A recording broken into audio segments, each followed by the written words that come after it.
and this pandemic requires a global response, an international response. And I'd like to thank India for the cooperation your country has shown with the EU. I'd like to pay tribute to your role nationally, your mobilization, but internationally, the role you've played multilaterally in combating this pandemic.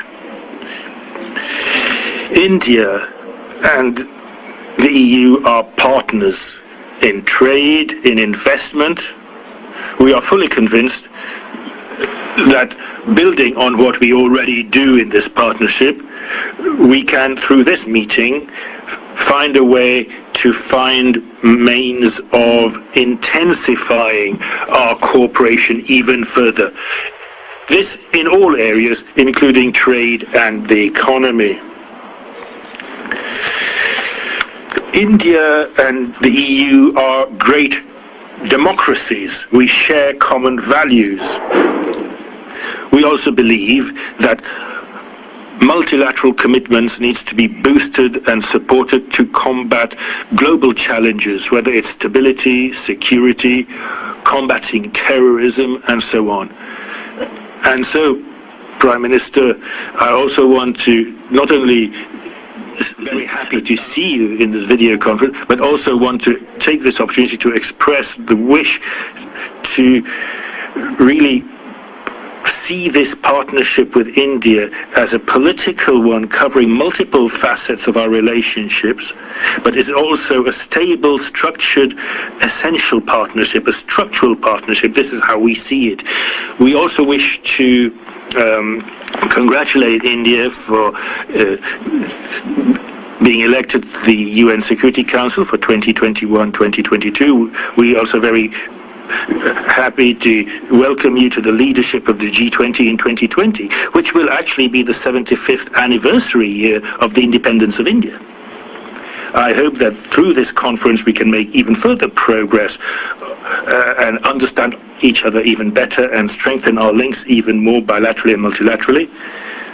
And I hope that when it will become possible again, when the health situation changes, we will be able to meet personally again too. So this is what I wanted to say by means of introduction. And if I may, I would now like to ask President von der Leyen to take over, and then I would ask you to make your introductory comments too. Ursula, you're next, please. Thank you, Charles, and dear Prime Minister. It's a pleasure to see you again. And I very well remember my visit to India a few years ago. So it's wonderful to see you now. Unfortunately, on screen, I would have liked and preferred you personally. But, well, these are difficult times, and therefore unusual measures have to be taken. I'm very much looking forward to our exchange.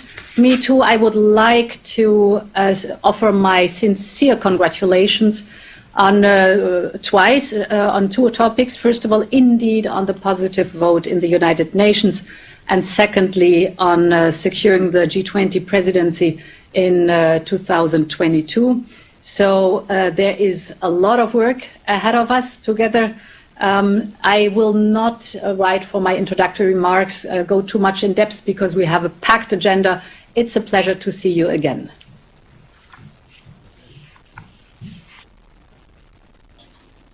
Excellency नमस्कार। कोविड-19 के कारण हमें मार्च में India EU summit स्थगित करनी पड़ी थी। अच्छी बात है कि आज हम वर्चुअल माध्यम से मिल पा रहे हैं।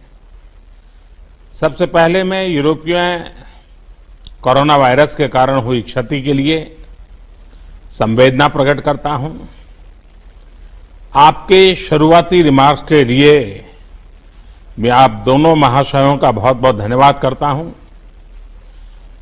आपकी तरह मैं भी भारत और ईयू के संबंधों को और विस्तृत और गहरा बनाने के लिए प्रतिबद्ध हूं। इसके लिए हमें एक दीर्घकालीन स्ट्रेटेजिक पर्सपेक्टिव अपनाना चाहिए। इसके साथ साथ एक एक्शन ओरिएंटेड एजेंडा बनाना चाहिए जिस नेचुरल पार्टनर है। हमारी पार्टनरशिप विश्व में शांति और स्थिरता के लिए भी उपयोगी है। यह वास्तविकता आज की वैश्विक स्थिति में और भी स्पष्ट हो गई है। हम दोनों ही democracy, pluralism, inclusivity, respect for international institutions, multilateralism, freedom, transparency जैसी यूनिवर्सल वैल्यूज शेयर करते हैं। कोविड-19 के बाद आर्थिक क्षेत्र में वैश्विक स्तर पर नई समस्याएं उत्पन्न हो गई।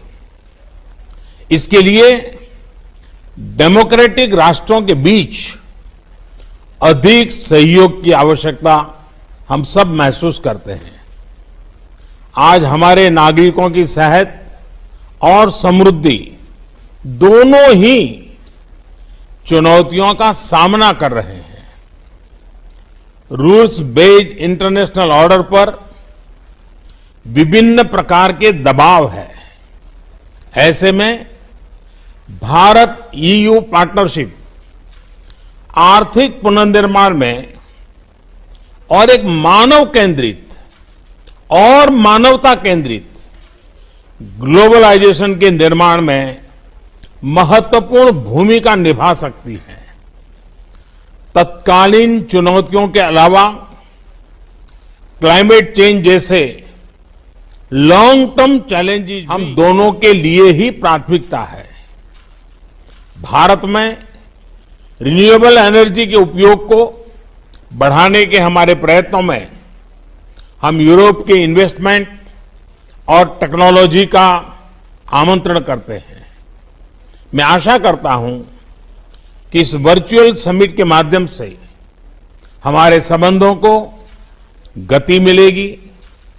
एक्सेलेंसीज, मैं आपसे बात करने के इस अवसर के लिए पुनः प्रसन्नता व्यक्त करता हूं।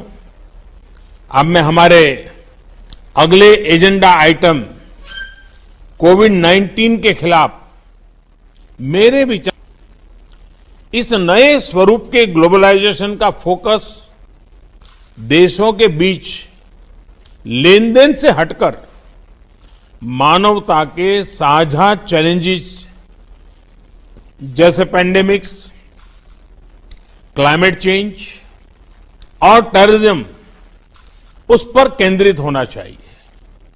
इसी स्पिरिट से इस महामारी के दौरान भारत ने स्वयं के नागरिकों के साथ साथ अन्य देशों का भी ख्याल रखा है। अभी तक हमने लगभग 150 देशों को दवाइयां भेजी हैं। अपने क्षेत्र में एक साझा रिस्पांस बनाने का भी इनिशिएटिव लिया है। ईयू और उसके सदस्य देशों ने accelerating the access to COVID tools की जो पहल ली है उसका हम स्वागत करते हैं। भारत के रिसर्चर्स और फार्मा कंपनियां इस ग्लोबल प्रयास में अपना योगदान देने को तैयार हैं। एक्सेलेंस